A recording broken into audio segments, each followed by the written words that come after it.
make it waves, artist waves. We make it waves, artist waves. All right, thank you, K-Bong. K-Bong with our theme music. Hello, everybody. My name is Jeff Gora. Welcome to Artist Waves live interview series. Happy Friday to everybody.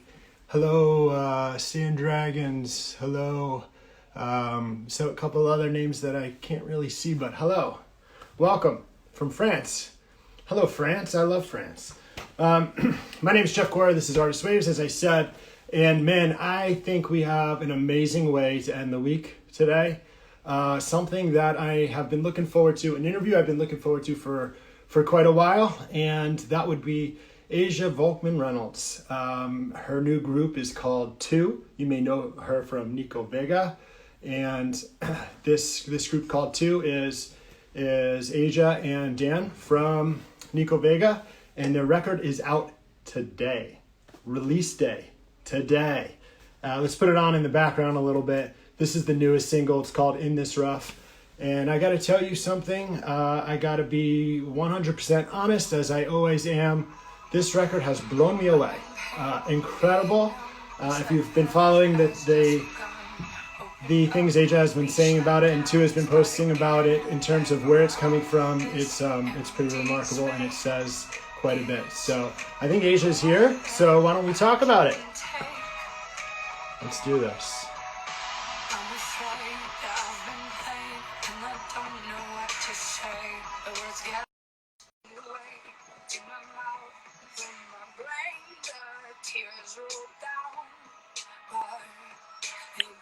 Hey, Aja. Hi. How are you? I'm good. I'm just here. Let's see.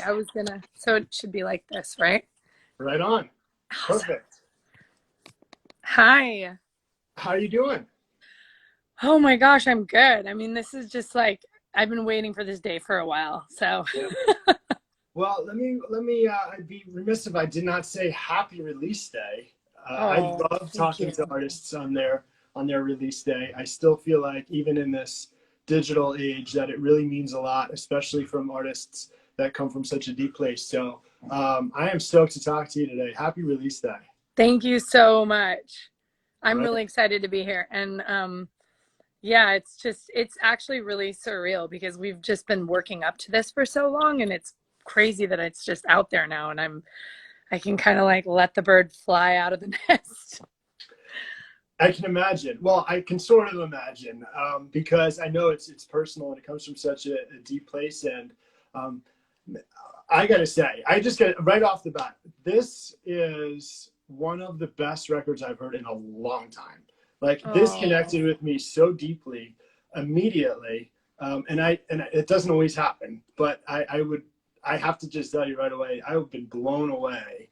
Thank you so much. And what I've heard here and how deeply it's resonating and connecting and how strong the message is. Thank you so much. I mean, it makes me really happy. I feel like it's crazy when you're like that vulnerable to like express so much through an artistic platform. It is a little bit scary when you first like send it out there. And so it's been awesome to just see people connect kind of through their own experiences with the music. And I'm just like, it makes you feel like you're not an alien too. You're like, oh, my journal entry, I just shared it with the world, and everyone was like, people were like, yeah, okay, cool, yeah, I get it, you know. Well, yeah, I think right on. I think the thing when I think about it, when I think about like what has made me feel that way, is there's like you've been saying, you say a lot in the record, even though it's concise and it punches you right away. But yeah, it's the delivery. It's the delivery of the message. It's how you and Dan and how your vocals deliver the message in each song that really got me. So like, I feel like, because I kind of come from a writing an artist background perspective. So like, I feel like anybody could write down their thoughts, and you should. And some people do it well and some people do it in different ways. But how you deliver the message is a totally different thing. Right. So like the way your vocals project the message is just, it's almost, I can't really put words to it. Like that's what it is to me that makes me say that. Oh, thank you. That's so awesome.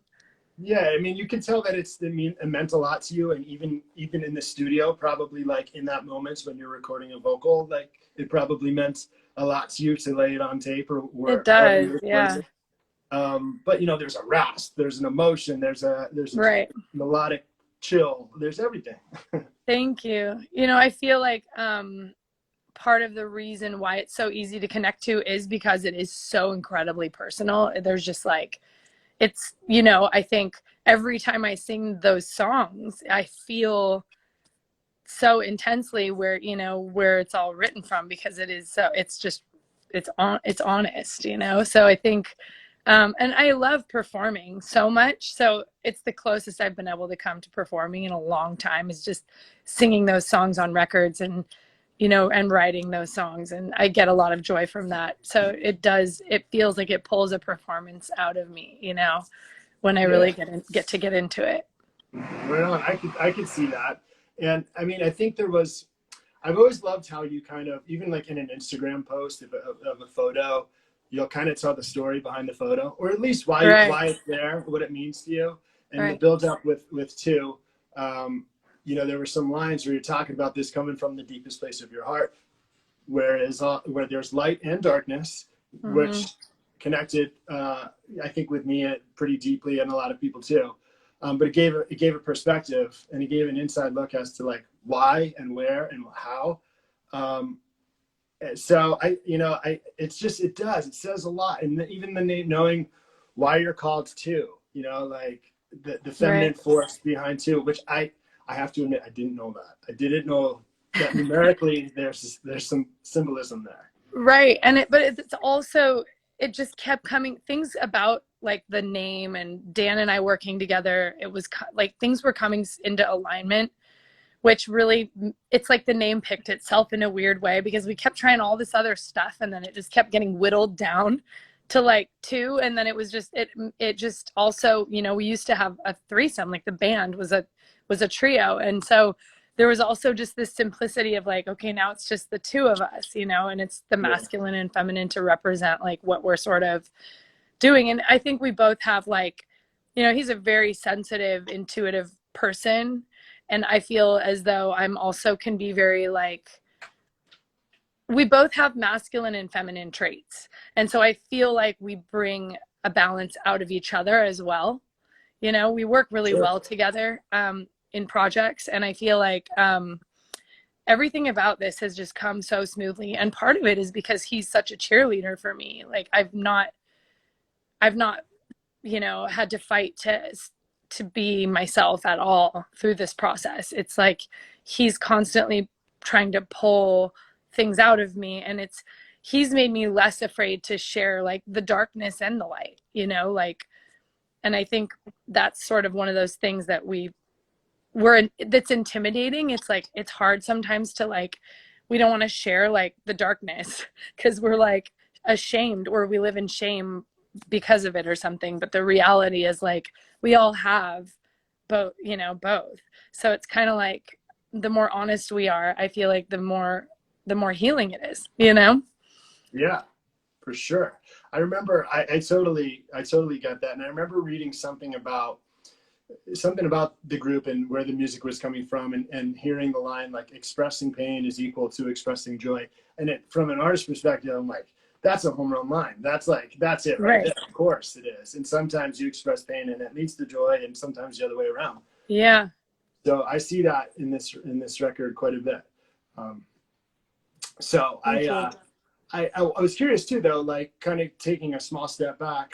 Did when you got this idea for putting these songs together and even putting the record together, what came first? Was it like you and Dan saying, okay, the two of us want to write some songs and let's see what happens? Or was it like we have these songs, would the songs come first? You know, it's interesting because I was going through a massive like separation in my marriage, and I was really lost, and I was writing all the time because I just didn't really have anywhere else to go. And that is really where I go with pain. And sometimes I get really complacent in my life and I don't write for periods of time because I'm just fine. I'm just like, oh, Yeah. I'm fine right now. And that's kind of how I process emotion.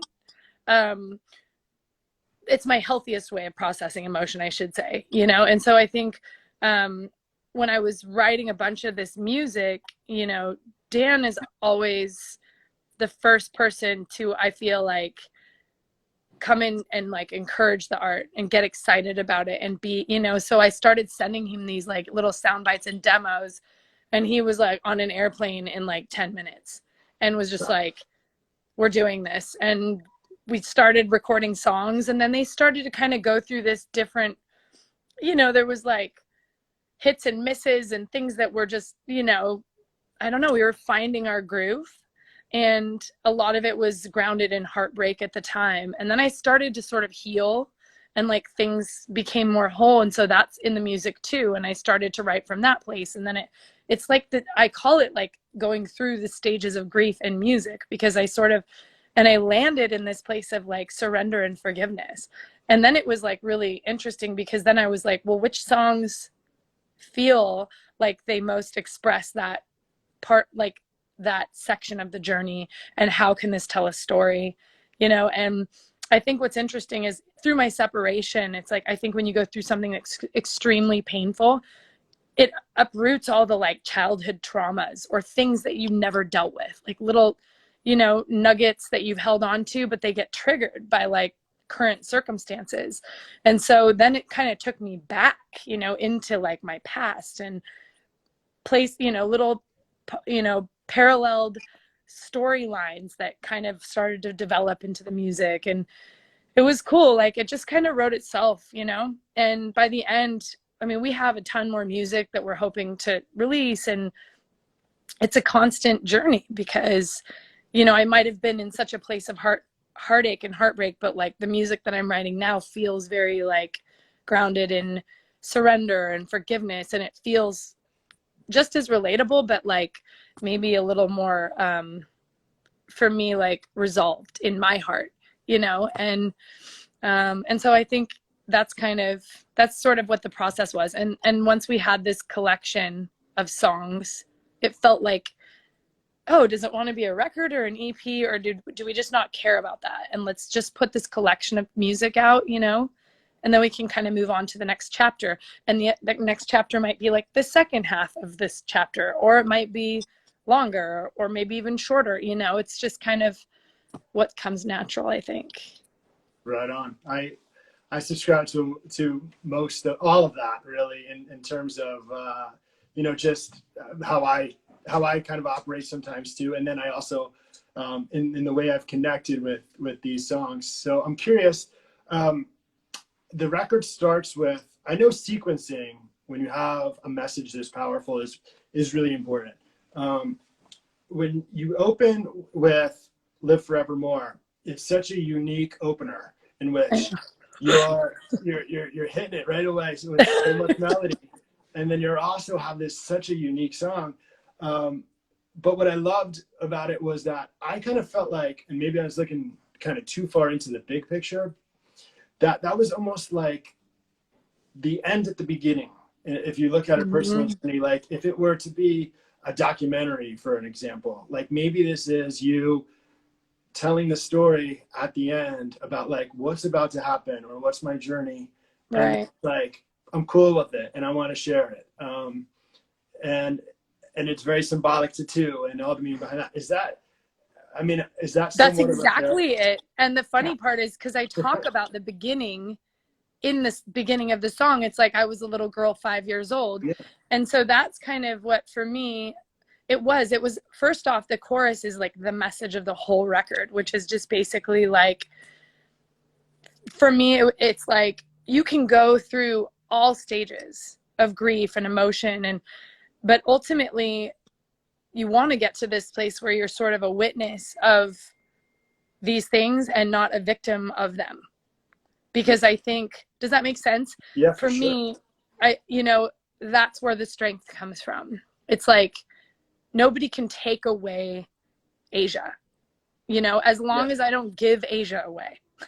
Yeah. And if I'm just the witness, like I'll live on forever. I'll just witness, you know, like, and I forgive you because you can't take Aja away, you know?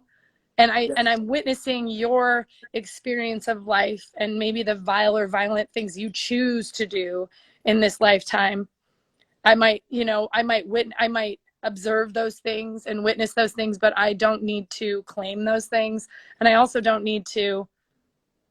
Hating for me is more painful. Anger was the destruction of me.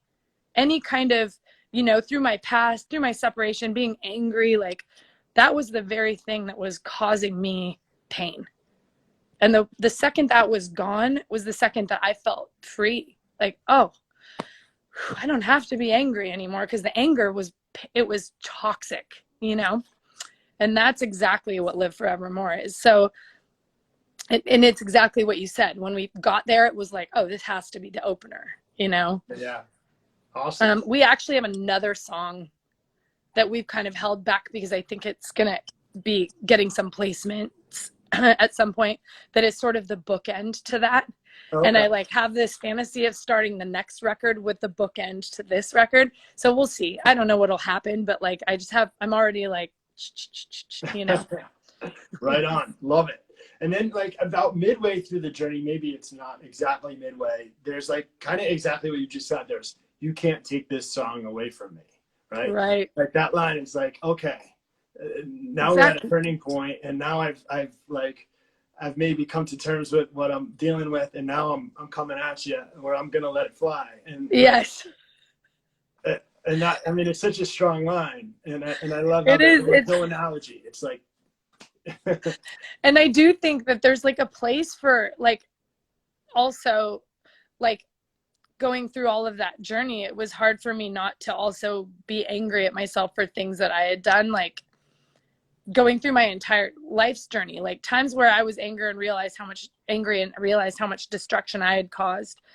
Also coming to a place in life where you're just in acceptance of the many phases that you're going to go through as a human, and the mistakes that you're going to make, and the anger, and the, you know what I mean? And I did feel like it was important to have songs on the record that took you through the journey.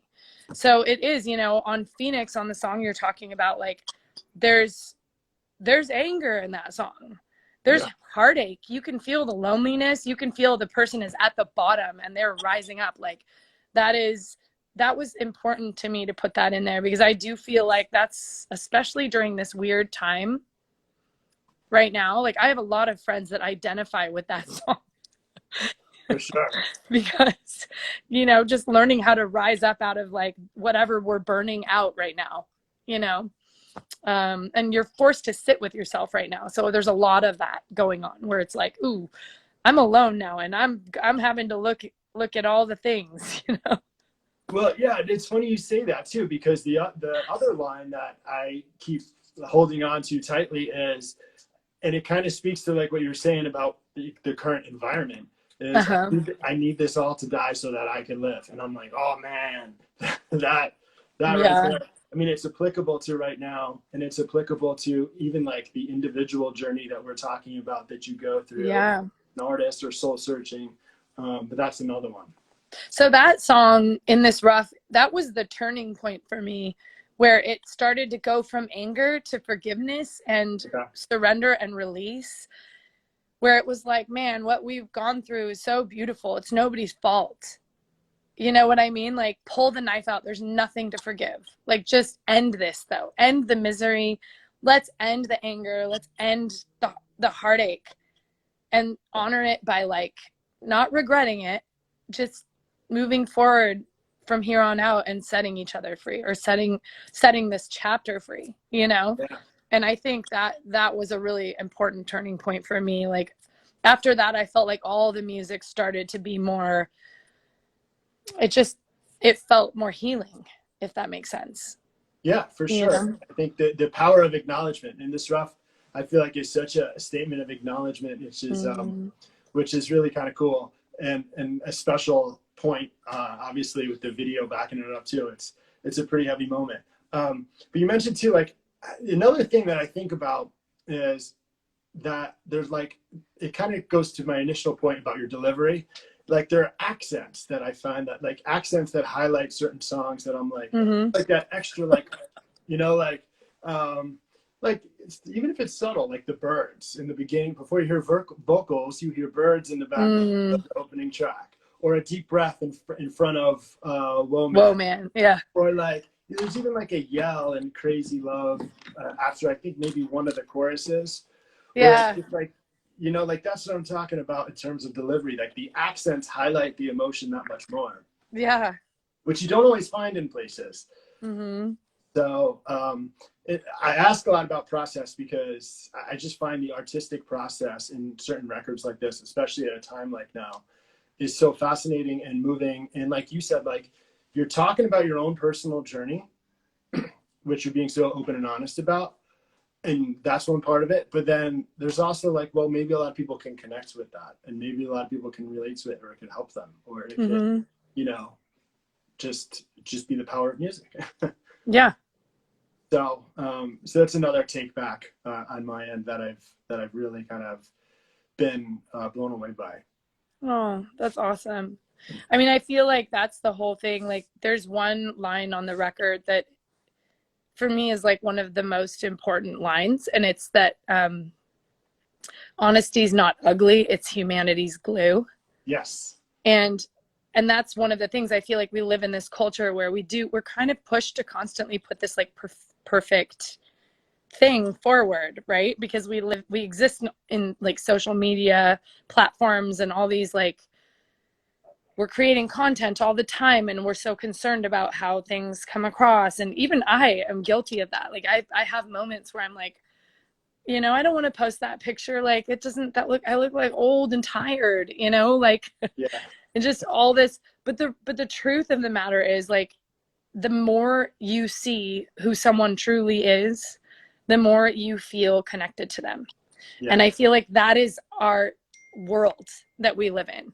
You know, I think that we have this idea that honesty is, or that, you know, putting it all out there, or not, you know, just the vulnerability, like we protect ourselves because we feel like we need to.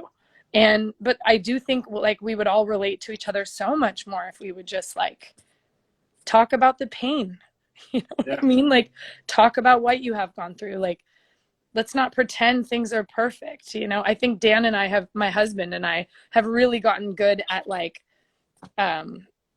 being more open about us as people and like our relationship and stuff, in terms of like, we definitely don't try to paint a pretty picture. And I think it's been really good for me, you know, and for us and for our kids, because it's like this principle where we're like, you know, we're not always giving grueling details to people, but I feel like it's just like, yeah, marriages are hard. You know, family is hard. It's hard to raise kids and be a musician. It's hard to be a creative and like find yourself, you know, as a mother. It's like, you know, it's just all the different layers. And I do feel like I just stand by that. You know, I think honesty is important. I do too, for sure, especially now, especially in the arts and songs and stuff. And I'm curious, like, so from my perspective, like when you mentioned that line about humanity's glue, and I was like, honestly, I mean, that's another example of it. That's just such it. But I'm thinking about like my process, and I write a lot of articles and stuff too. That's not like news or just original type of stuff. But anyway, I know that sometimes I'm so addicted to that, and to that process of what we're talking about, of digging everything up and having it come from such an authentic and genuine place, that sometimes it creates a slight procrastination. And what I mean by that is, I know that I know it's going to work out. I know it's going to be fine. I'm going to write what I want to write. It's not going to be writer's block, but it's going to like touch upon the darkness, the dark corners that I maybe have touched upon, maybe I haven't. And I'm also going to dig up some really nice emotion and stuff, and it's going to throw it all together. And then it's like, well, who's going to see it? Is anybody going to see it? Who do I care? Is the artist going to connect with it? Are they going to share it with their fan group? Is nobody going to see it? And I'm going to be like, well, that was a waste. So my point is, in this very long-winded question, is that like, I get this procrastination because I'm aware of the hangover, the emotional hangover effect that I'm going to have for a little while. Like, wow, like that was a lot. So do you ever have that? Did this happen with you? Like, does that make sense at all? You know, it's really interesting. I have like certain things and tools inside of myself. I identify with what you're saying so much because I think I've dug through different. I've just been doing this also for a while, like since Nico Vega days, where I would say something and then I delete it and then I'm rewrite it and Yeah. like, oh man, did I offend people? And then you're like, why do I feel like crap after I just said all this, you know? And then why, you know what I mean? So I have like tools inside. I feel like now that help me figure out how to craft something. One is like, I do have like a therapist who is like really pounded home with me, like, you need to get comfortable with like upsetting people. It's okay. Like when you're being honest and you're being who you are, it's just going to happen. Like some people won't agree, you know, it's never my intention to like push people out, you know? Yeah. And then the other tool that I really believe strongly in the path of least resistance, which to me, that phrase is like my motto in life. It's the thing that runs through my head every single time I walk into like a hard spot in life. And what it means for me is it's like following the flow, the most natural current of in myself will take me to the next place. So it's kind of like when water is running down a mountainside and there's a rock, it like finds a new path around the rock, right? But the water doesn't ever just stop unless it's like maybe there's a dam in the way. And if that's the case, like you feel that resistance. If there's something in the way that you're like, this, I'm pushing the wrong thing right now. Yeah. I am saying something that is hurting my own self, you know, and I've gotten really good at reading that internalness. Like as I'm typing, if I feel anything, resistance to anything I'm saying, I will be like, oh, I'm not ready to say that, or that's not really what I feel, you know, like, so I've gotten to the point where I don't have a lot of regrets about what I say anymore because I'm really trying to practice that path of least resistance for myself, where I'm just finding that natural flow, you know, and it's taken so much work. But of course, there's still times where I say something and I'm like, ugh, I shouldn't have said that, you know, or I shouldn't have done that, or like, what did I write, you know, like it still happens, but I feel like I'm getting better, I guess is all I mean to say, you know? Yeah, right on. That happens to me too. In fact, probably last week, now that I think about it. But then you get to this point where you're like, you know what? Unsolicited sharing. Mm-hmm. It's unsolicited sharing, maybe, but if you break down that barrier, things like pull the knife out can happen. So yeah, and it's an expression, right? yeah, So like, who's for you to even judge yourself? Like, if you're feeling angry and you write a really angry thing, and then you have all this regret because you're like, I wrote it out of anger. It's like sometimes you also just have to be a human being that accepts that process, you know, because that's where it took that for you to get to that next place.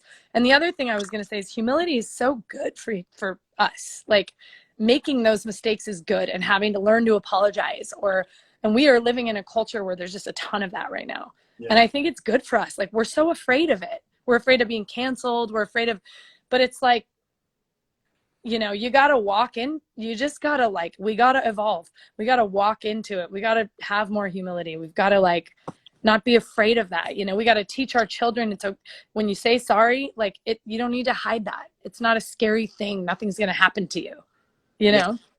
totally agree. And speaking of which, if you don't mind me saying, I, like you, have four young children. Oh, yay. I also have twins that are probably similar in age. Oh my gosh. So there's a lot of similarities. So we're probably going through the same like emotional roller coaster on a daily basis.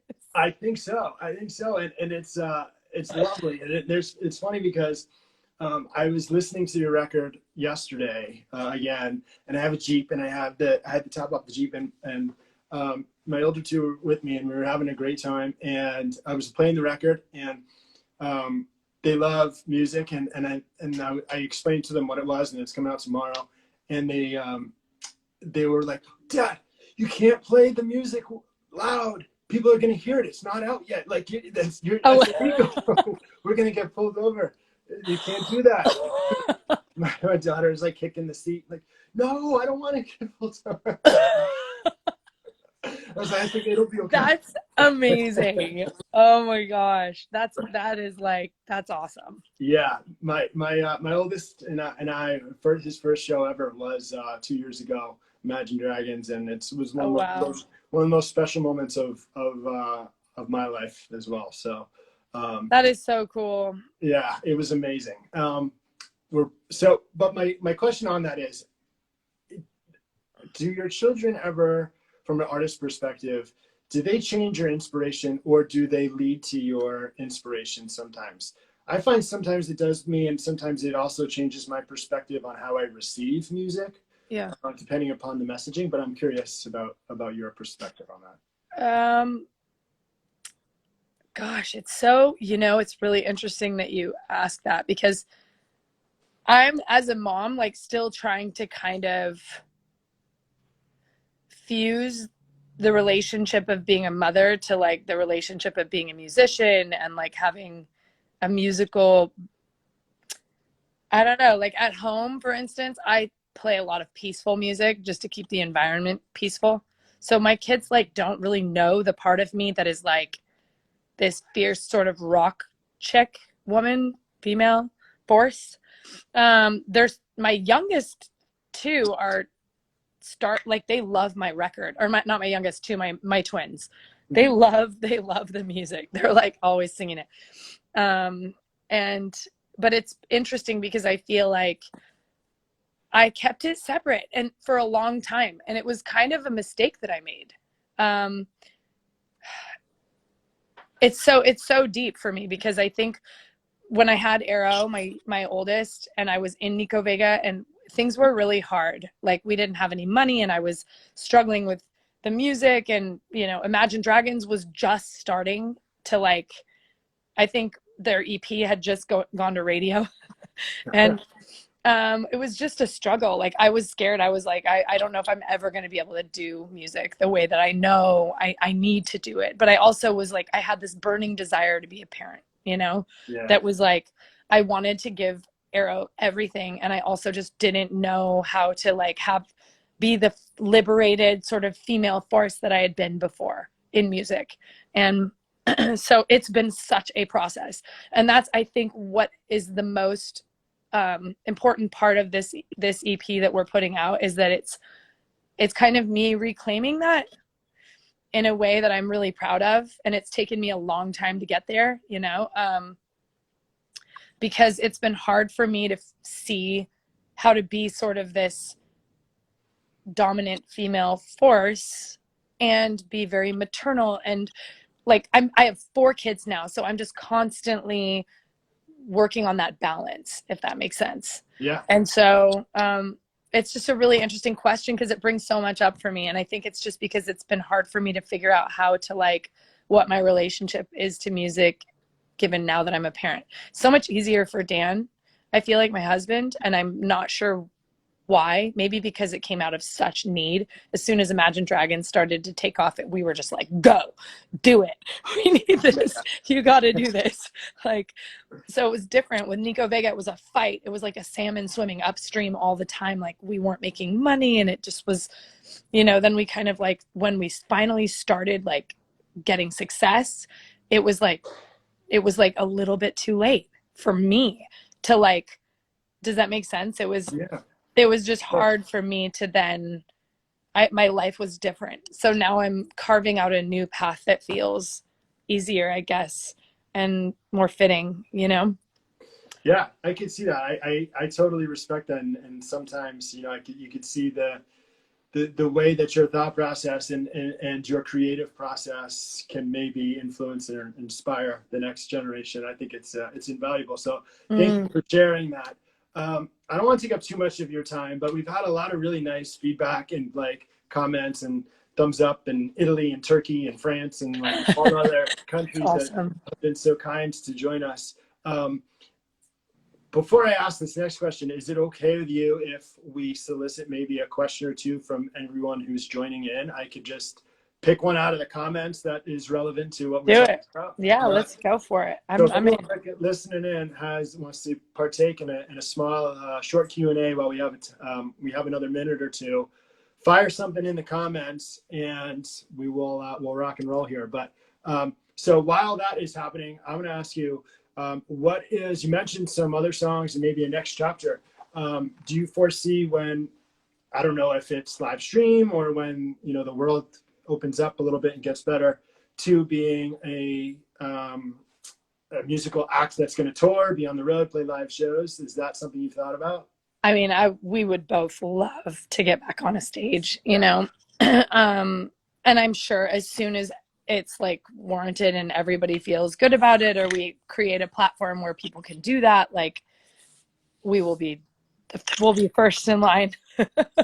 And I just think both he and I just love it so much. You know, I don't know if you saw the In This Rough video, but that was the first time I felt like I had been on a stage, and we were on that rooftop together, the two of us. And it was like, I just remember looking over at him, at Dan on the drums, and him looking back at me, and us just being like, it's like, it was just like, there you are. I know you. You know what I mean?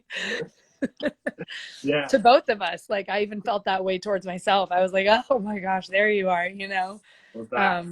So I'm excited, because I do think like the stage, like the platform of the stage really for me feels as if it's the place I'm most free to express myself, because there's this, you know, place carved out for it where people are like, okay, what are you going to do? They like, you get up there and it's like, you got to start like emoting immediately.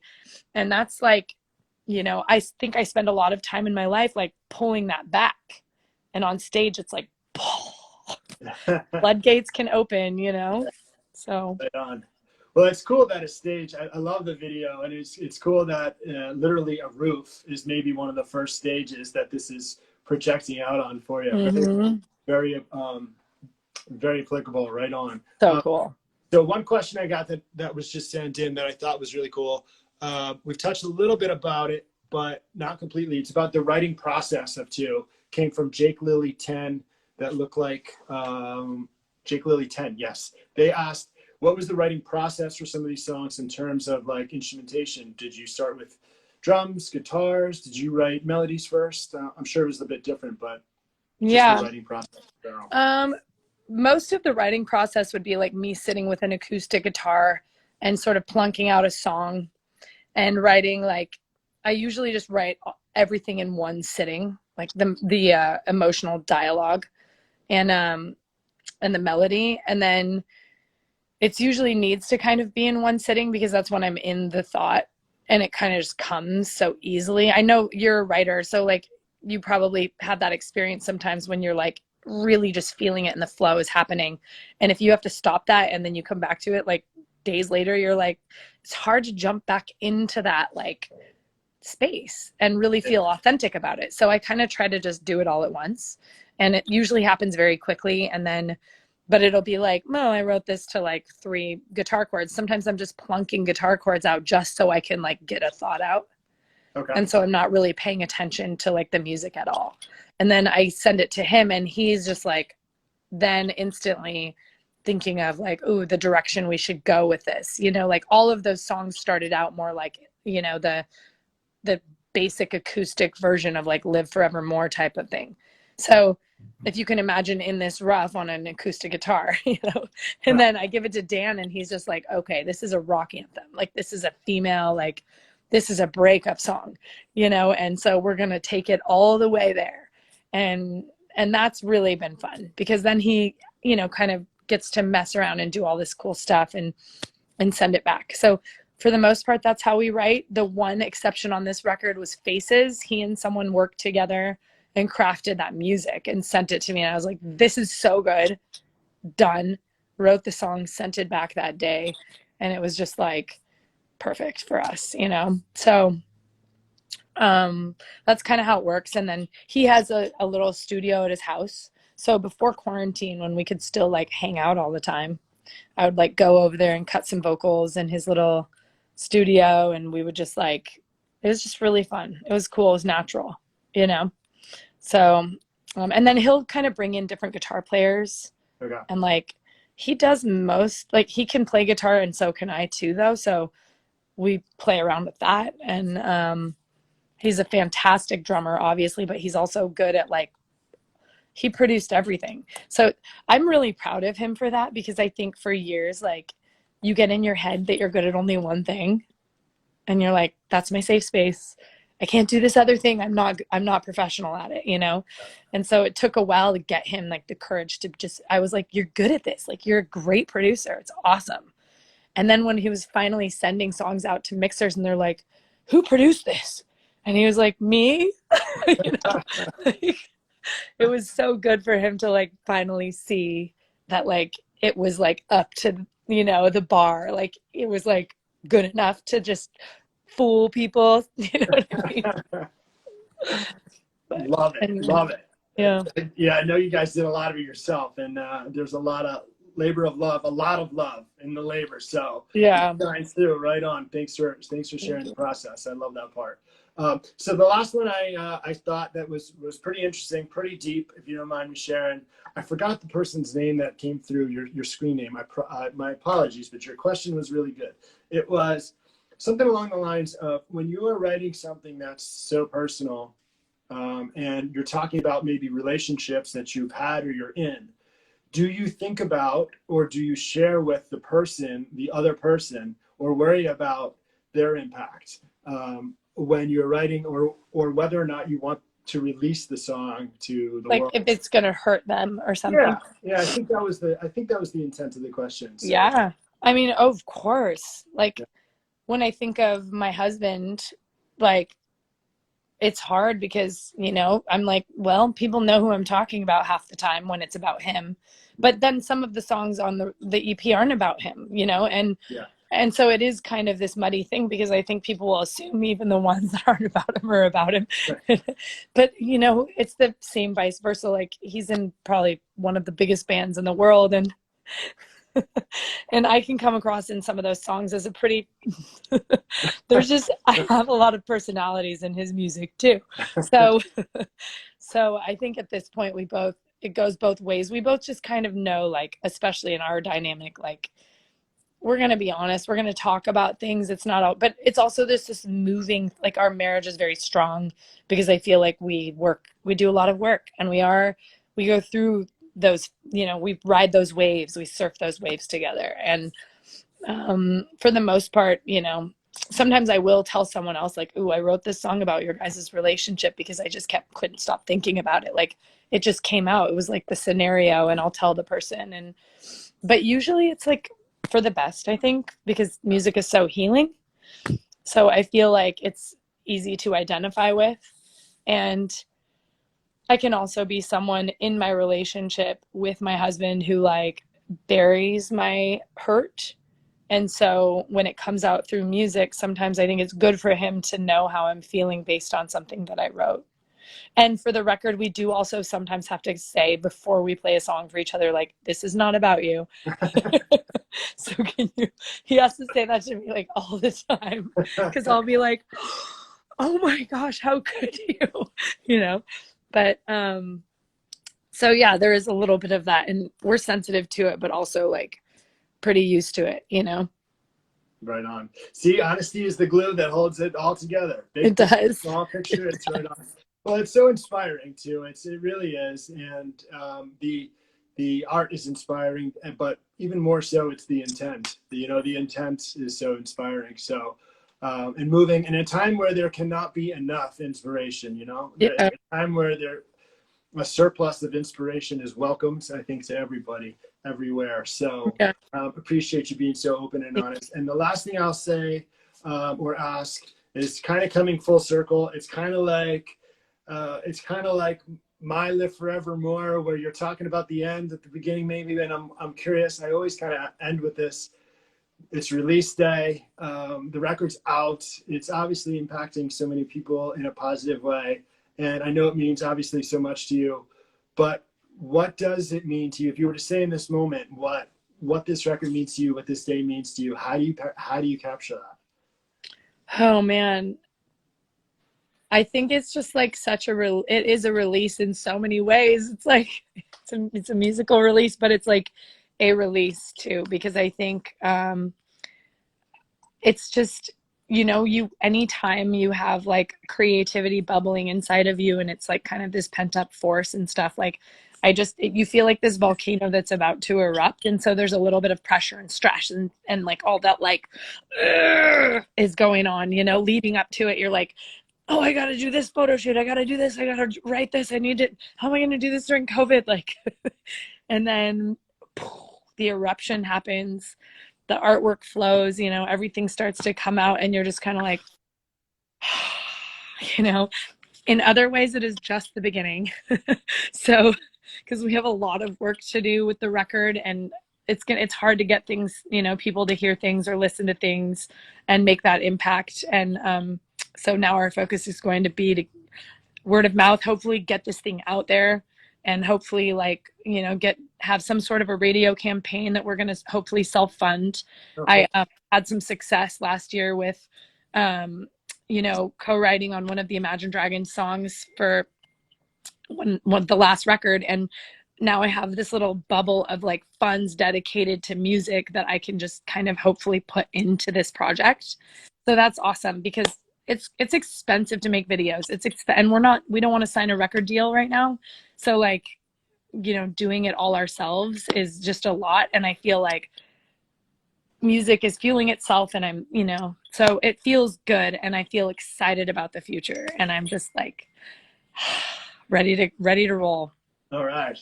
Right on. That's awesome. And we're ready to roll with you. So Tomb Music is out, and it is immediately impacting. So I won't keep you any longer. I really appreciate you taking all this time. It was so nice to meet you and so nice to speak with you so open and honestly. Congratulations, and thanks for all you guys do. Thank you so much, and thank you for your support. Right on. Thank you. Take care. Have a great rest of your release day. Thank you so much. I will. Okay. Bye. Bye.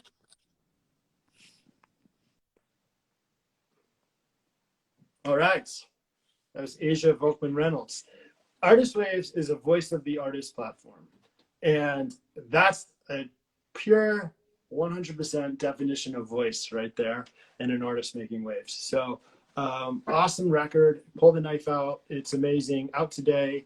It was really great to speak with Aja. Thanks everybody for tuning in. Thanks for all the questions, the comments, all of the engagement. I hope you enjoyed it. I certainly did. Aja shared a lot of really awesome information behind an awesome record. So I think it's happy hour, and have a great weekend. Stay safe. Thank you. Hi, Maddie and Duke. I see you. Bye, everybody.